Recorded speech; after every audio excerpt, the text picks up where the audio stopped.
আজকে জোড়াইবাড়ি আঞ্চলিক অখণ্ড সংগঠনের জোড়াইবাড়ির অখণ্ড মণ্ডলীতে যে অযাচক আশ্রমের উপাসনা মন্দিরের উদ্বোধন হলো এবং শ্রী বিগ্রহ প্রতিষ্ঠা হয়েছে।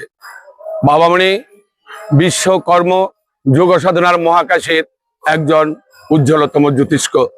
জগতের কল্যাণের করে ওনার প্রচেষ্টা, জগৎ কল্যাণমুখী ওনার কর্ম, পৃথিবীর সমস্ত মানুষকে আপন করার বাণী নিয়েই উনি এসেছেন এই পৃথিবীতে। আজকে এই উপাসনা মন্দিরের উদ্বোধনের মধ্য দিয়ে জোড়াইবাড়ি আঞ্চলিক অখণ্ড সংগঠনের অন্তর্গত জোড়াইবাড়ি অখণ্ড মণ্ডলীতে যে অযাচক